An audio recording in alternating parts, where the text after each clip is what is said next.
নমস্কার বন্ধুরা, আমার চ্যানেল গল্পে নীলাঞ্জনাতে সকলকে স্বাগত জানাই। আজকে শোনাবো গল্প জীবিত ও মৃত। লিখেছেন রবীন্দ্রনাথ ঠাকুর। গল্প পাঠ শুরু করার আগে ছোট্ট কয়েকটি কথা। যারা আমার চ্যানেলটিকে সাবস্ক্রাইব করেছেন তাদেরকে আন্তরিক কৃতজ্ঞতা জানাই। যারা এখনও আমার চ্যানেলটিকে সাবস্ক্রাইব করেননি তাদের অনুরোধ করি আমার চ্যানেলটিকে সাবস্ক্রাইব করে পাশে থাকতে।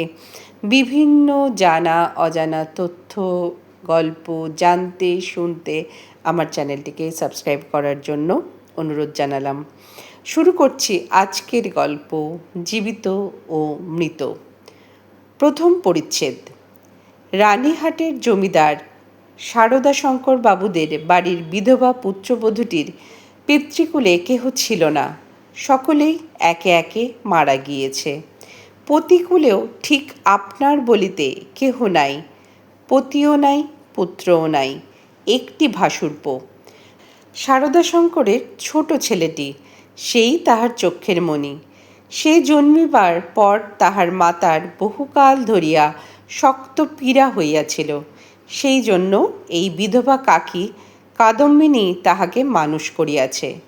পরের ছেলে মানুষ করিলে তাহার প্রতি প্রাণের টান আরও যেন বেশি হয়, কারণ তাহার উপরে অধিকার থাকে না, তাহার উপরে কোনো সামাজিক দাবি নাই, কেবল স্নেহের দাবি।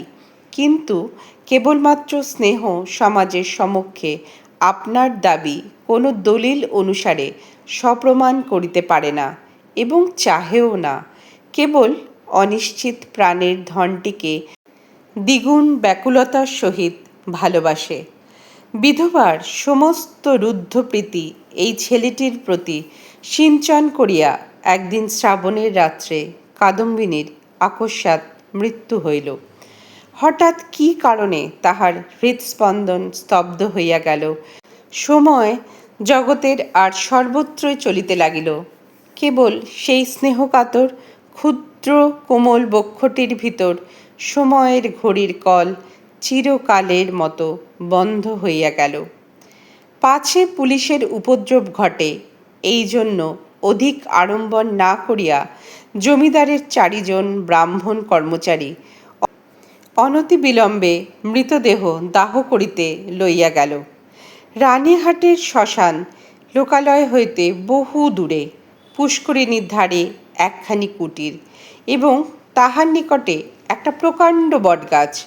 বৃহৎ মাঠে আর কোথাও কিছু নাই। পূর্বে এইখান দিয়া নদী বাহিত, এখন নদী একেবারে শুকাইয়া গেছে। সেই শুষ্ক জলপথের এক অংশ খনন করিয়া শ্মশানে পুষ্করিণী নির্মিত হইয়াছে। এখনকার লোকেরা এই পুষ্করিণীকেই পূর্ণ স্রোতস্বিনী প্রতিনিধিরূপ জ্ঞান করে। মৃতদেহ কুটিরের মধ্যে স্থাপন করিয়া চিতার কাঠ আসিবার প্রতীক্ষায় 4 জনে বসিয়া রহিল। সময় এত দীর্ঘ বোধ হইতে লাগিল যে অধীর হইয়া কাঠ আনিতে এত বিলম্ব হইতেছে কেন দেখিতে গেল। বিধু এবং বনমালী মৃতদেহ রক্ষা করিয়া বসিয়া রহিল। শ্রাবণের অন্ধকার রাত্রি, থমথমে মেঘ করিয়া আছে। আকাশে একটি তারা দেখা যায় না। অন্ধকার ঘরে 2 জনে চুপ করিয়া বসিয়া রহিল। একজনের চাদরে দিয়াশলাই এবং বাতি বাঁধা ছিল। বর্ষাকালে দিয়াশলাই বহু চেষ্টাতেও জ্বলিল না। যে লণ্ঠন সঙ্গে ছিল তাহাও নিবিয়া গেছে। অনেকক্ষণ চুপ করিয়া থাকিয়া একজন কহিল, ভাইরে, 1 ছিলিম তামাকের জোগাড় থাকিলে বড় সুবিধা হইত, তাড়াতাড়িতে কিছুই আনা হয় নাই। অন্য ব্যক্তি কহিল, আমি চট করিয়া 1 দৌড়ে সমস্ত সংগ্রহ করিয়া আনিতে পারি। বনমালীর পলায়নের অভিপ্রায় বুঝিয়া বিধু কহিল, মাইরি, আর আমি বুঝি এখানে একলা বসিয়া থাকিব? আবার কথাবার্তা বন্ধ হইয়া গেল। 5 মিনিটকে 1 ঘণ্টা বলিয়া মনে হইতে লাগিল। যাহারা কাঠ আনিতে গিয়াছিল তাহাদিওকে মনে মনে ইহারা গালি দিতে লাগিল। তাহারা যে দিব্য আরামে কোথাও বসিয়া গল্প করিতে করিতে তামাক খাইতেছে, এ সন্দেহ ক্রমশই তাহাদের মনে ঘনীভূত হইয়া উঠিতে লাগিল। কোথাও কিছু শব্দ নাই, কেবল পুষ্করিণী হইতে অবিশ্রাম ঝিল্লি এবং ভেকের ডাক শোনা যাইতেছে। এমন সময় মনে হইল যেন খাটটা ঈষৎ নড়িল, যেন মৃতদেহ পাশ ফিরিয়া শুইল। বিধু এবং বনমালী রাম নাম জপিতে জপিতে কাঁপিতে লাগিল। হঠাৎ ঘরের মধ্যে একটা দীর্ঘ নিঃশ্বাস শোনা গেল।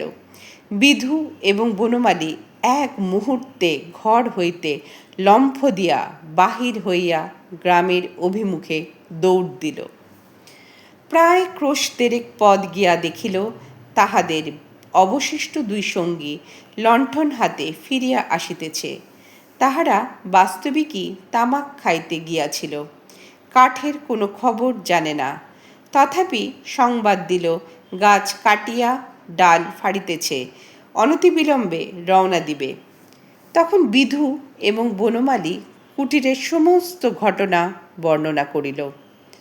নিতাই এবং গুরুচরণ অবিশ্বাস করিয়া উড়াইয়া দিল এবং কর্তব্য ত্যাগ করিয়া আসার জন্য অপর দুইজনের প্রতি অত্যন্ত রাগ করিয়া বিস্তর ভৎসনা করিতে লাগিল। কাল বিলম্ব না করিয়া চারজনেই শ্মশানে সেই কুটিরে গিয়া উপস্থিত হইল। ঘরে ঢুকিয়া দেখিল মৃতদেহ নাই, শূন্য খাট পড়িয়া আছে। পরস্পর মুখ চাহিয়া রইল, যদি শৃগাল লইয়া গিয়া থাকে, কিন্তু আচ্ছাদন বস্ত্রটি পর্যন্ত নাই।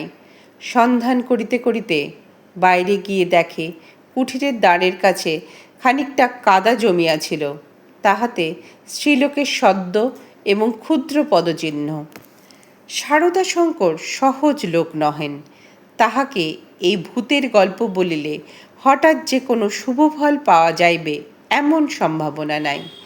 তখন চারজনে বিস্তর পরামর্শ করিয়া স্থির করিল যে দাহকার্য সমাধা হইয়াছে এইরূপ খবর দেওয়াই ভালো। ভোরের দিকে যাহারা কাঠ লইয়া আসিল তাহার সংবাদ পাইল। বিলম্ব দেখিয়া পূর্বেই কার্য শেষ করা হইয়াছে। কুটিরের মধ্যে কাষ্ঠ সঞ্চিত ছিল। এ সম্বন্ধে কারো সহজে সন্দেহ উপস্থিত হইতে পারে না, কারণ মৃতদেহ এমন কিছু বহুমূল্য সম্পত্তি নহে যে কেহ ফাঁকি দিয়া চুরি করিয়া লইয়া যাইবে। দ্বিতীয় পরিচ্ছেদ। সকলেই জানেন, জীবনের যখন কোনো লক্ষণ পাওয়া যায় না, তখনও অনেক সময় জীবন প্রচ্ছন্নভাবে থাকে এবং সময় মতো পুনর্বার মৃতবৎ দেহে তাহার কার্য আরম্ভ হয়।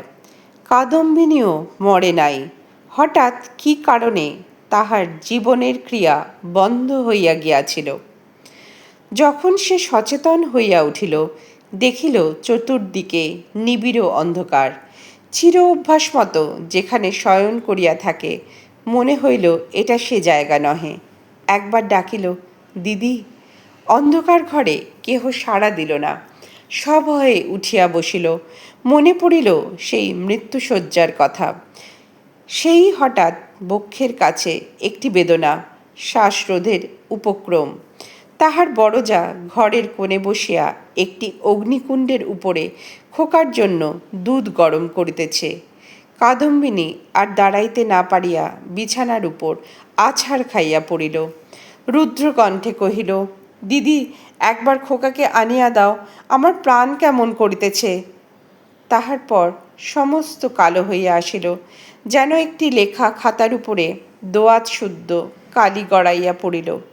কাদম্বিনীর সমস্ত স্মৃতি এবং চেতনা, বিশ্বগ্রন্থের সমস্ত অক্ষর এক মুহূর্তে একাকার হইয়া গেল। খোকা তাহাকে একবার শেষবারের মতো তাহার সেই সুমিষ্ট ভালোবাসার স্বরে কাকিমা বলিয়া ডাকিয়াছিল কিনা, তাহার অন্তত অজ্ঞাত মরণযাত্রার পথে চিরপরিচিত পৃথিবী হইতে এই শেষ স্নেহপাথেয়টুকু সংগ্রহ করিয়া আনিয়াছিল কিনা বিধবার তাহাও মনে পড়ে না। প্রথমে মনে হইল যমালয় বুঝি এইরূপ চিরনির্জন এবং চির অন্ধকার। সেখানে কিছুই দেখিবার নাই, শুনিবার নাই, কাজ করিবার নাই, কেবল চিরকাল এইরূপ জাগিয়া উঠিয়া বসিয়া থাকিতে হইবে। তাহার পর যখন মুক্ত দ্বার দিয়া হঠাৎ একটা ঠান্ডা বাদলার বাতাস দিল এবং বর্ষার ভেকের ডাক কানে প্রবেশ করিল, তখন এক মুহূর্তে তাহার এই স্বল্প জীবনের আশৈশব সমস্ত বর্ষার স্মৃতি ঘনীভূতভাবে তাহার মনে উদয় হইল এবং পৃথিবীর নিকট সংস্পর্শে সে অনুভব করিতে পারিল। একবার বিদ্যুৎ চমকিয়া উঠিল। সম্মুখে পুষ্করিণী, বটগাছ, বৃহৎ মাঠ এবং সুদূর তরুশ্রেণী এক পলকে চোখে পড়িল। মনে পড়িল মাঝে মাঝে পুণ্যতিথি উপলক্ষে এই পুষ্করিণীতে আসিয়া স্নান করিয়াছে এবং মনে পড়িল সেই সময় এই শ্মশানে মৃতদেহ দেখিয়া মৃত্যুকে কি ভয়ানক মনে হইত। প্রথমেই মনে হইল বাড়ি ফিরিয়া যাইতে হইবে, কিন্তু তখনই ভাবিল আমি তো বাঁচিয়া নাই, আমাকে বাড়িতে লইবে কেন? সেখানে যে অমঙ্গল হইবে। জীবরাজ্য হইতে আমি যে নির্বাসিত হইয়া আসিয়াছি, আমি যে আমার প্রেতাত্মা। তাই যদি না হবে তবে সে এই অর্ধরাতে সারদা শঙ্করের সুরক্ষিত অন্তঃপুর হইতে এই দুর্গম শ্মশানে আসিল কেমন করিয়া? এখনও যদি তাহার অন্ত্যেষ্টিক্রিয়া শেষ না হইয়া থাকে, তবে দাহ করিবার লোকজন গেল কোথায়? সারদা শঙ্করের আলোকিত গৃহে তাহার মৃত্যুর শেষ মুহূর্ত মনে পড়িল। তাহার পরেই এই বহু দূরবর্তী জনশূন্য অন্ধকার শ্মশানের মধ্যে আপনাকে একাকিনী দেখিয়া সে জানিল, আমি এই পৃথিবীর জনসমাজের আর কেহ নই। আমি অতি ভীষণ অকল্যাণকারিণী, আমি আমার প্রেতাত্মা। এই কথা মনে উদয় হইবা মাত্র তাহার মনে হইল তাহার চতুর্দিক হইতে বিশ্বনিয়মের সমস্ত বন্ধন যেন ছিন্ন হইয়া গিয়াছে, যেন তাহার অদ্ভুত শক্তি, অসীম স্বাধীনতা, যেখানে ইচ্ছা যাইতে পারে, যাহা ইচ্ছা করিতে পারে। এই অভূতপূর্ব নতুন ভাবের আবির্ভাবে সে উন্মত্তের মতো হইয়া হঠাৎ একটা দমকা বাতাসের মতো ঘর হইতে বাহির হইয়া অন্ধকার শ্মশানের উপর দিয়া চলিল। মনে লজ্জা, ভয়, ভাবনার লেশ মাত্র রহিল না। চলিতে চলিতে চরণ শ্রান্ত, দেহ দুর্বল হইয়া আসিতে লাগিল। মাঠের পর মাঠ আর শেষ হয় না। মাঝে মাঝে ধান্যক্ষেত্র, কোথাও বা এক হাঁটু জল দাঁড়াইয়া আছে। যখন ভোরের আলো অল্প অল্প দেখা দিয়াছে, তখন অদূরে লোকালয়ের বাঁশঝাড় হইতে দু একটা পাখির ডাক শোনা গেল। তখন তাহার কেমন ভয় করিতে লাগিল। পৃথিবীর সহিত, জীবিত মানুষের সহিত এখন তাহার কিরূপ নতুন সম্পর্ক দাঁড়াইয়াছে সে কিছু জানে না। যতক্ষণ মাঠে ছিল, শ্মশানে ছিল, শ্রাবণ রজনীর অন্ধকারের মধ্যে ছিল, ততক্ষণ সে যেন নির্ভয়ে ছিল, যেন আপন রাজ্যে ছিল।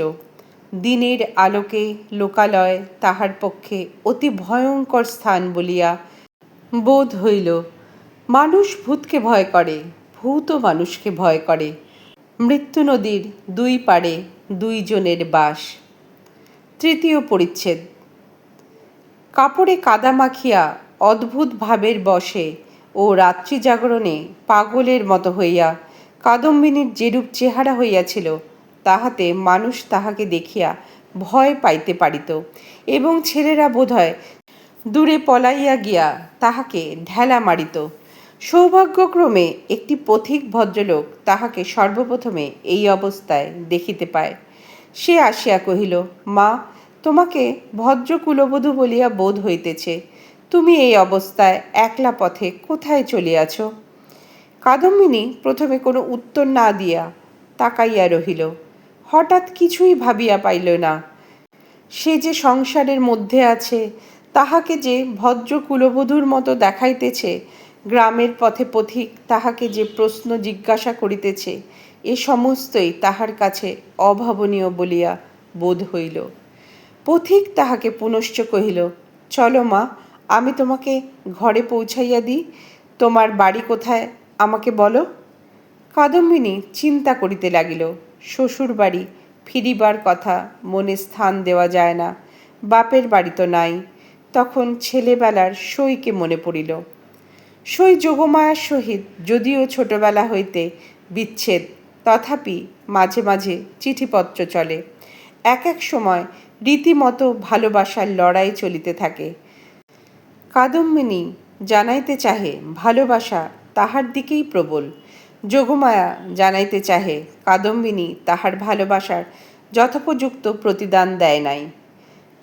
কোনো সুযোগে একবার উভয়ে মিলন হইতে পারিলে যে এক দণ্ড কেহ কাহাকে চোখের আড়াল করিতে পারিবে না, এ বিষয়ে কোনো পক্ষেরই কোনো সন্দেহ ছিল না। কাদম্বিনী ভদ্রলোকটিকে কহিল, নিশিন্দাপুরে শ্রীপতিচরণ বাবুর বাড়ি যাইব।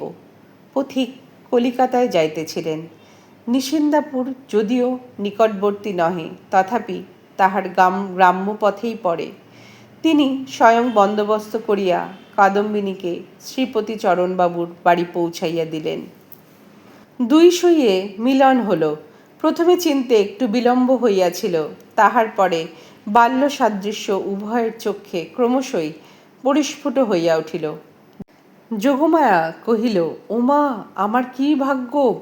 তোমার যে দর্শন পাইব এমন তো আমার মনেই ছিল না। কিন্তু ভাই, তুমি কি করিয়া আসিলে? তোমার শ্বশুর বাড়ির লোকেরা যে তোমাকে ছাড়িয়া দিল। কাদম্বিনী চুপ করিয়া রহিল। অবশেষে কহিল, ভাই, শ্বশুর বাড়ির কথা আমাকে জিজ্ঞাসা করিও না। আমাকে দাসীর মতো বাড়ির এক প্রান্তে স্থান দিও, আমি তোমাদের কাজ করিয়া দিব। যোগমায়া কহিল, ওমা, সে কি কথা! দাসীর মতো থাকিবে কেন? তুমি আমার সই, তুমি আমার ইত্যাদি। এমন সময় শ্রীপতি ঘরে প্রবেশ করিল। কাদম্বিনী খানিকক্ষণ তাহার মুখের দিকে তাকাইয়া ধীরে ধীরে ঘর হইতে বাহির হইয়া গেল। মাথায় কাপড় দেওয়া বা কোনরূপ সংকোচ বা সম্ভ্রমের লক্ষণ দেখা গেল না। পাছে তাহার সইয়ের বিরুদ্ধে শ্রীপতি কিছু মনে করে, এর জন্য ব্যস্ত হইয়া যোগমায়া নানা রূপে তাহাকে বুঝাইতে আরম্ভ করিল। কিন্তু এতই অল্প বুঝাইতে হইল এবং শ্রীপতি এত সহজে যোগমায়ার সমস্ত প্রস্তাবে অনুমোদন করিল যে যোগমায়া মনে মনে বিশেষ সন্তুষ্ট হইল না। কাদম্বিনী সইয়ের বাড়িতে আসিল, কিন্তু সইয়ের সঙ্গে মিশিতে পারিল না। মাঝে মৃত্যুর ব্যবধান। আত্মসম্বন্ধে সর্বদা একটা সন্দেহ এবং চেতনা থাকিলে পরের সঙ্গে মেলা যায় না। কাদম্বিনী যোগমায়ার মুখের দিকে চায় এবং কি যেন ভাবে, মনে করে স্বামী এবং ঘরকন্যা লইয়া ও যেন বহু দূরে আরেক জগতে আছে। স্নেহ, মমতা এবং সমস্ত কর্তব্য লইয়া ও যেন পৃথিবীর লোক, আর আমি যেন শূন্য ছায়া। ও যেন অস্তিত্বের দেশে, আর আমি যেন অনন্তের মধ্যে। যোগমায়ারও কেমন কেমন লাগিল, কিছুতেই বুঝিতে পারিল না। স্ত্রীলোক রহস্য সহ্য করিতে পারে না, কারণ অনিশ্চিতকে লইয়া কবিত্ব করা যায়, বীরত্ব করা যায়, পাণ্ডিত্য করা যায়, কিন্তু ঘরকন্যা করা যায় না। এই জন্য স্ত্রীলোক যেটা বুঝিতে পারে না, হয় সেটার অস্তিত্ব বিলোপ করিয়া তাহার সহিত কোনো সম্পর্ক রাখে না, নয় তাহাকে স্বহস্তে নতুন মূর্তি দিয়া নিজের ব্যবহারযোগ্য একটি সামগ্রী গড়িয়া তোলে। যদি দুয়ের কোনোটাই না পারে, তবে তাহার উপর ভারী রাগ করিতে থাকে। কাদম্বিনী যতই দুর্বল হইয়া উঠিল, যোগমায়া তাহার উপর ততই রাগ করিতে লাগিল। ভাবিল, একই উপদ্রব স্কন্ধের উপর চাপিল। আবার আর এক বিপদ। কাদম্বিনী আপনাকে আপনি ভয় করে। সে নিজের কাজ হইতে নিজে কিছুতেই পলাইতে পারে না। যাহাদের ভূতের ভয় আছে, তাহারা আপনার পশ্চাৎ দিককে ভয় করে। যেখানে দৃষ্টি রাখিতে পারে না, সেইখানে ভয়। কিন্তু কাদম্বিনীর আপনার মধ্যেই সর্বাপেক্ষা বেশি ভয়, বাইরে তার ভয় নাই। এই জন্য বিজন দ্বিপ্রহরে সে একা ঘরে এক একদিন চিৎকার করিয়া উঠিত এবং সন্ধেবেলায় দীপালোকে আপনার ছায়া দেখিয়া তাহার গা ছমছম করিতে থাকিত। তাহার এই ভয় দেখিয়া বাড়িশুদ্ধ লোকের মনে কেমন একটা ভয় জন্মিয়া গেল। চাকর দাসীরা এবং যোগমায়াও যখন তখন যেখানে সেখানে ভূত দেখিতে আরম্ভ করিল। একদিন এমন হইল, কাদম্বিনী অর্ধরাত্রে আপন শয়ন গৃহ হইতে কাঁদিয়া বাহির হইয়া একেবারে যোগমায়ার গৃহদ্বারে আসিয়া কহিল, দিদি দিদি, তোমার দুটো পায়ে পড়ি গো, আমায় একলা ফেলিয়া রাখিও না। যোগমায়ার যেমন ভয়ও পাইল তেমনি রাগও হইল। ইচ্ছা করিল তদ্দণ্ডেই কাদম্বরীকে দূর করিয়া দেয়। দয়া পরবশ শ্রীপতি অনেক চেষ্টায় তাহাকে ঠান্ডা করিয়া পার্শ্ববর্তী গৃহে স্থান দিল। পরদিন অসময়ে অন্তঃপুরে শ্রীপতির তলব হইল। যোগমায়া তাহাকে অকস্মাৎ ভৎসনা করিতে আরম্ভ করিল। হ্যাঁ গা, তুমি কেমন ধারা লোক! একজন মেয়ে মানুষ আপন শ্বশুর ঘর ছাড়িয়া তোমার ঘরে আসিয়া অধিষ্ঠান হইল, মাসখানেক হইয়া গেল, তবু যাইবার নাম করে না। আর তোমার মুখে যে দেখি একটি আপত্তি মাত্র শুনি না। তোমার মনের ভাব কি বুঝাইয়া বলো দেখি। তোমরা পুরুষ মানুষ এমনি জাতি বটে। বাস্তবিক সাধারণ স্ত্রী জাতির পরে পুরুষ মানুষের একটা নির্বিচার পক্ষপাত আছে, এবং সেজন্য স্ত্রীলোকেরাই তাহাদিগকে অধিক অপরাধী করে। নিঃসহায় অথচ সুন্দরী কাদম্বিনীর প্রতি শ্রীপতির করুণা যে যথাচিত মাত্রার চেয়ে কিঞ্চিৎ অধিক ছিল, তাহার বিরুদ্ধে তিনি যোগমায়ের গাত্রস্পর্শপূর্বক শপথ করিতে উদ্যত হইলেও তাহার ব্যবহারে তাহার প্রমাণ পাওয়া যাইত। তিনি মনে করিতেন নিশ্চয়ই শ্বশুরবাড়ির লোকেরা এই পুত্রহীনা বিধবার প্রতি অন্যায় অত্যাচার করিত, তাই নিতান্ত সহ্য করিতে না পারিয়া পলাইয়া কাদম্বিনী আমার আশ্রয় লইয়াছে। যখন ইহার মা বাপ কেহই নাই, তখন আমি ইহাকে কি করিয়া ত্যাগ করি? এই বলিয়া তিনি কোনরূপ সন্ধান লইতে ক্ষান্ত ছিলেন, এবং কাদম্বিনীকেও এই অপ্রীতিকর বিষয়ে প্রশ্ন করিয়া ব্যথিত করিতে তাহার প্রবৃত্তি হইত না। তখন তাহার স্ত্রী তাহার অসার কর্তব্য বুদ্ধিতে নানা প্রকার আঘাত দিতে লাগিল।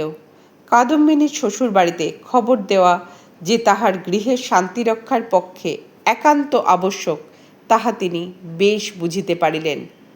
অবশেষে স্থির করিলেন, হঠাৎ চিঠি লিখিয়া বসিলে ভালো ফল নাও হইতে পারে।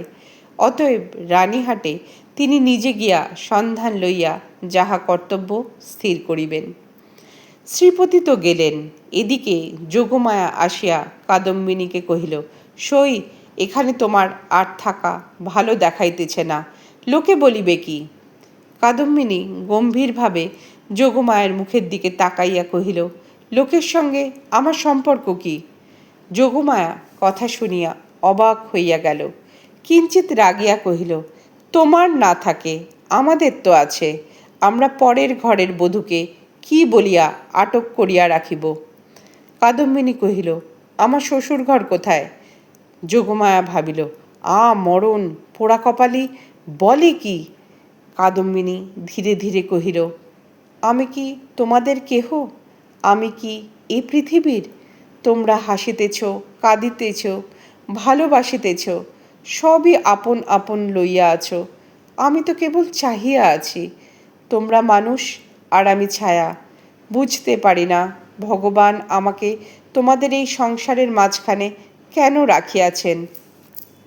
তোমরাও ভয় করো পাছে তোমাদের হাসি খেলার মধ্যে আমি অমঙ্গল আনি। আমিও বুঝিয়া উঠিতে পারি না তোমাদের সঙ্গে আমার কি সম্পর্ক। কিন্তু ঈশ্বর যখন আমাদের জন্য আর কোনো স্থান গড়িয়া রাখেন নাই, তখন কাজে কাজেই বন্ধন ছিঁড়িয়া যায়, তবু তোমাদের কাছেই ঘুরিয়া ঘুরিয়া বেড়াই। এমনিভাবে চাহিয়া কথাগুলি বলিয়া গেল যে যোগমায়া কেমন একরকম করিয়া মোটের উপর একটা কি বুঝিতে পারিল, কিন্তু আসল কথাটা বুঝিল না, জবাবও দিতে পারিল না, দ্বিতীয়বার প্রশ্ন করিতেও পারিল না।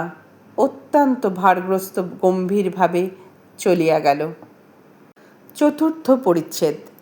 রাত্রি প্রায় যখন 10টা, তখন শ্রীপতি রানীহাট হইতে ফিরিয়া আসিলেন।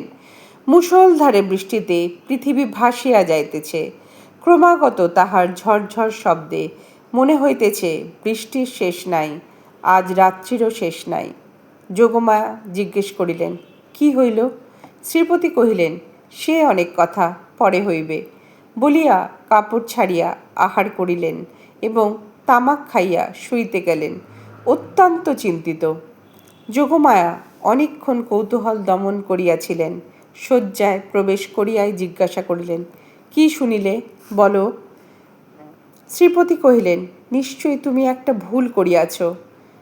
শুনিবা মাত্র যোগমায়া মনে মনে ঈষৎ রাগ করিলেন। ভুল মেয়েরা কখনোই করে না, যদি বা করে কোনো সুবুদ্ধি পুরুষের সেটা উল্লেখ করা কর্তব্য হয় না, নিজের ঘাড় পাতিয়া লইয়াই সুযুক্তি। যোগমায়া কিঞ্চিত উষ্ণভাবে কহিলেন, কিরকম শুনি? যে স্ত্রীলোকটিকে তোমার ঘরে স্থান দিয়াছ সে তোমার সই কাদম্বিনী নহে। এমনতর কথা শুনিলে সহজেই রাগ হইতে পারে, বিশেষত নিজের স্বামীর মুখে শুনিলে তো কথাই নাই। যোগমায়া কহিলেন, আমার সইকে আমি চিনি না, তোমার কাছ হইতে চিনিয়া লইতে হইবে? কি কথার স্ত্রী! শ্রীপতি বুঝাইলেন, এ স্থলে কথার স্ত্রী লইয়া কোনরূপ তর্ক হইতেছে না, প্রমাণ দেখিতে হইবে। যোগমায়ার সই কাদম্বিনী যে মারা গিয়াছে তাহাতে কোনো সন্দেহ নাই।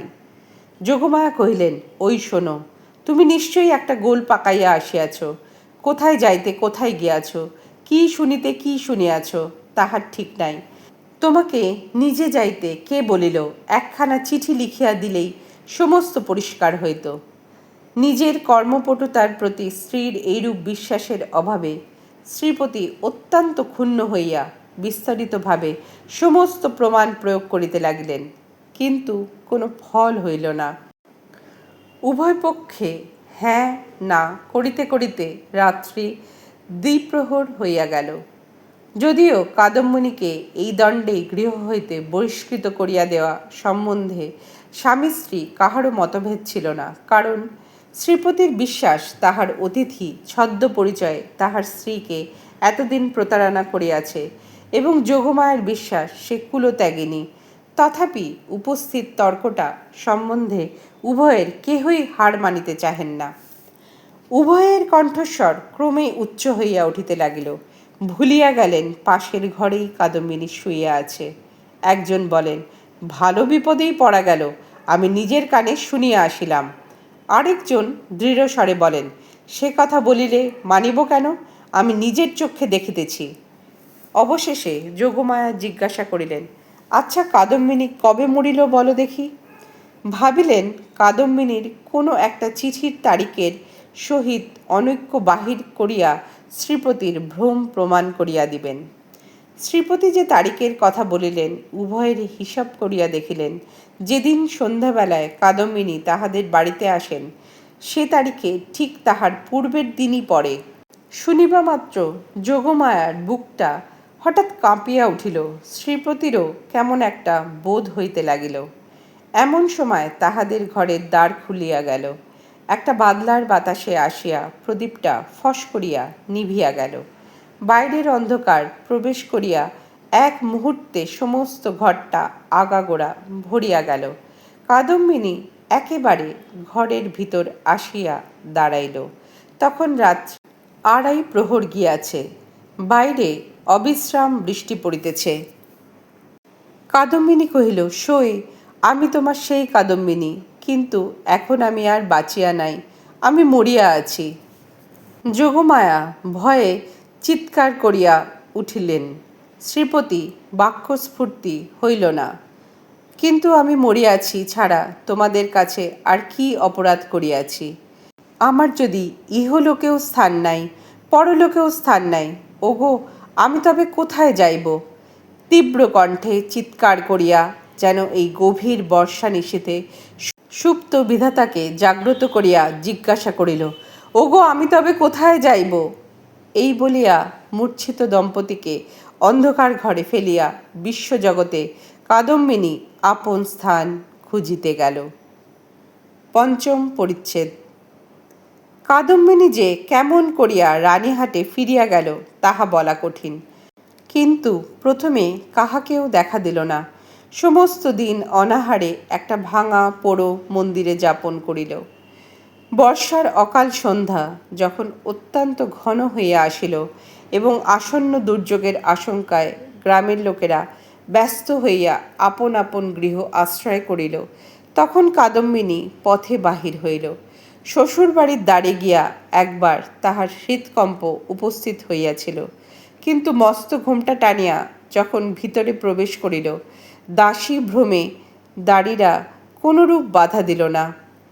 এমন সময় বৃষ্টি খুব চাপিয়া আসিল, বাতাসও বেগে বহিতে লাগিল। তখন বাড়ির গিন্নি সরদাশঙ্করের স্ত্রী তাহার বিধবা ননদের সহিত তাস খেলিতেছিলেন। ঝি ছিল রান্নাঘরে এবং পীড়িত খোকা জ্বরের উপশমে শয়ন গৃহে বিছানায় ঘুমাইতেছিল। কাদম্বিনী সকলের চক্ষু এড়াইয়া সেই ঘরে গিয়া প্রবেশ করিল। সে যে কি ভাবিয়া শ্বশুরবাড়ি আসিয়াছিল জানি না, সে নিজেও জানে না, কেবল এইটুকু জানে যে একবার খোকাকে চক্ষে দেখিয়া যাইবার ইচ্ছা। তাহার পর কোথায় যাইবে, কি হইবে, সে কথা সে ভাবেও নাই। দীপালোকে দেখিল রুগ্ন শীর্ণ খোকা হাত মুঠা করিয়া ঘুমাইয়া আছে। দেখিয়া উত্তপ্ত হৃদয় যেন ত্রিশাতুর হইয়া উঠিল। তাহার সমস্ত বালাই লইয়া তাহাকে একবার বুকে চাপিয়া না ধরিলে কি বাঁচা যায়? আর তাহার সঙ্গে মনে পড়িল, আমি নাই, ইহাকে দেখিবার কে আছে? ইহার মা সঙ্গ ভালোবাসে, গল্প ভালোবাসে, খেলা ভালোবাসে। এতদিন আমার হাতে ভার দিয়াই সে নিশ্চিন্তে ছিল। কখনো তাহাকে ছেলে মানুষ করিবার কোনো দায় পোহাইতে হয় নাই। আজ ইহাকে কেমন করিয়া যত্ন করিবে? এমন সময় খোকা হঠাৎ পাশ ফিরিয়া অর্ধনিদ্রিত অবস্থায় বলিয়া উঠিল, কাকিমা, জল দে, মরে যাই সোনা আমার। তোর কাকিমাকে এখনো ভুলিস নাই? তাড়াতাড়ি কুজা হইতে জল গড়াইয়া লইয়া খোকাকে বুকের উপর তুলিয়া কাদম্বিনী তাহাকে জল পান করাইল। যতক্ষণ ঘুমের ঘোর ছিল, চিরা অভ্যাস মতো কাকিমার হাত হইতে জল খাইতে খোকার কিছুই আশ্চর্য বোধ হইল না। অবশেষে কাদম্বিনী যখন বহুকালের আকাঙ্ক্ষা মিটাইয়া তাহার মুখ চুম্বন করিয়া তাহাকে আবার শুইয়া দিল, তখন তাহার ঘুম ভাঙিয়া গেল।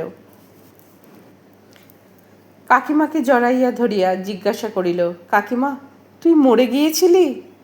কাকিমা কহিল, হাঁ খোকা, আবার তুই খোকার কাছে ফিরে এসেছিস, আর তুই মরে যাবি নে?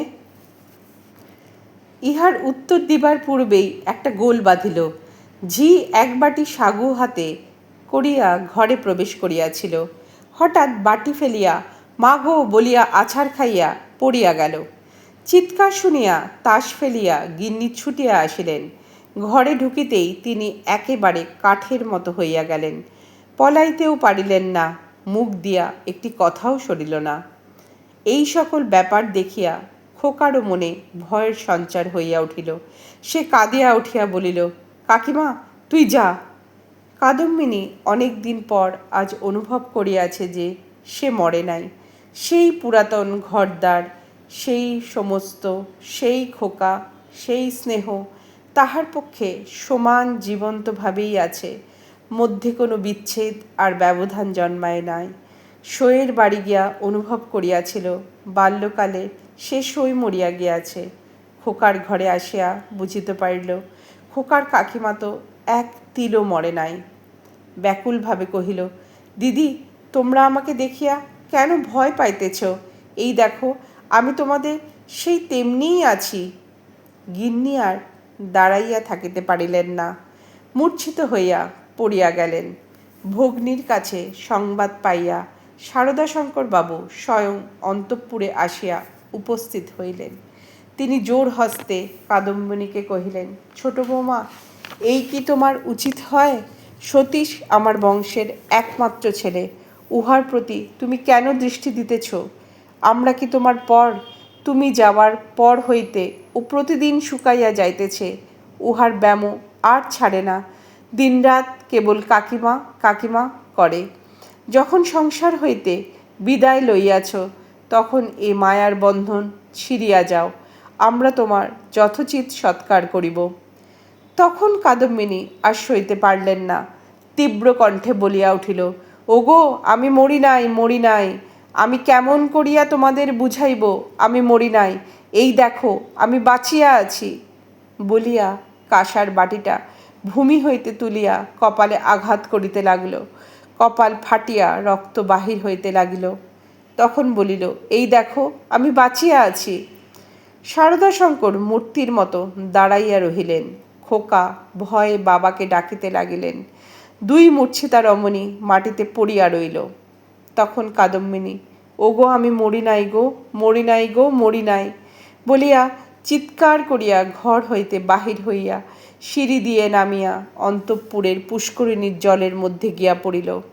শারদাশঙ্কর উপরের ঘর হইতে শুনিতে পাইলেন, ঝপাস করিয়া একটা শব্দ হইল। সমস্ত রাত্রি বৃষ্টি পড়িতে লাগল। তাহার পরদিন সকালেও বৃষ্টি পড়িতেছে, মধ্যাহ্নেও বৃষ্টির বিরাম নাই। কাদম্বিনী মরিয়া প্রমাণ করিল, সে মরে নাই। এতক্ষণ শুনছিলেন গল্প জীবিত ও মৃত। গল্পপাঠ কেমন লাগছে আপনারা আপনাদের মতামত জানাবেন। আপনাদের মতামত আমাকে অনেকটা উৎসাহিত করে। এতক্ষণ সঙ্গে থাকার জন্য সকলকে অসংখ্য ধন্যবাদ। সকলে খুব ভালো থাকবেন।